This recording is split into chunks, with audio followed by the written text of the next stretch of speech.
Hi,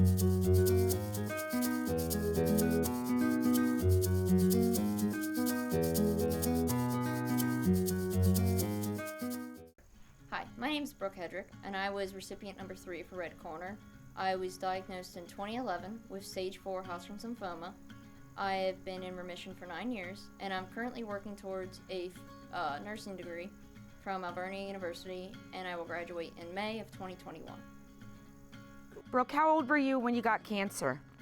I was 12 years old, and it started out of the blue, really. I went to the doctor for a regular physical.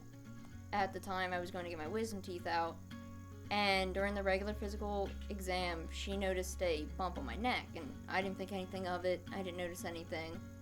So she brought another doctor, and at that point, I still didn't really pick up on anything, but they were like, alright, so we're going to cancel this procedure, and you have to go in for a CT scan that day. So that day, I went in for a CT scan, and within minutes of the CT scan, they took me to the ER, sat me down, and like, okay, we want to rule out Hodgkin's lymphoma.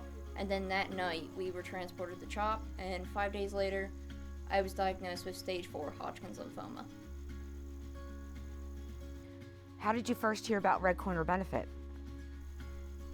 I believe that Red Corner, Tammy and Kev, reached out to my mom at some point in time, probably in like September of my year, and then Steph Hughes, Lexi's mom, knew my mom through like mutual friends and stuff like that, so obviously she knew about Red Corner, and I remember her coming and talking to us about it, and through there we like came, met him, and then the next time I met him was at my benefit.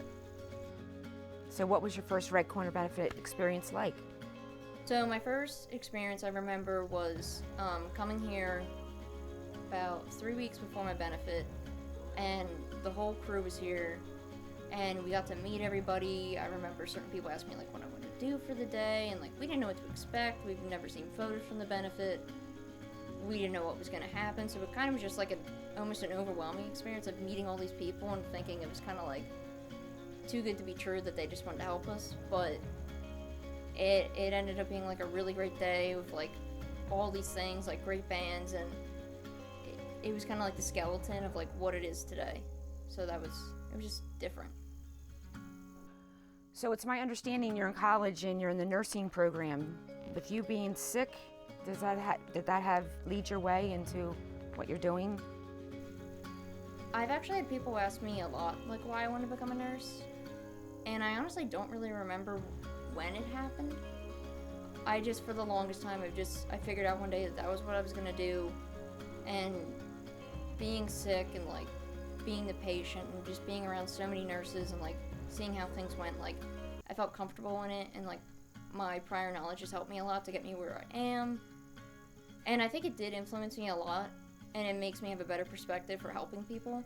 So it's a combination of giving back, doing something that I'm interested in, and picking a profession that I know throughout my life I'll always be able to use it in a way that helps a lot more people than just myself. What kind of advice would you give a family that was just recently had a child diagnosed with cancer? If I was meeting with a family that was just diagnosed, I would probably just ask them if they had any questions and then kind of go from there. But overall, I would say that like it's not what you think it's going to be like, and you're going to meet a lot of people along the way to help you, and I suggest that you take the help.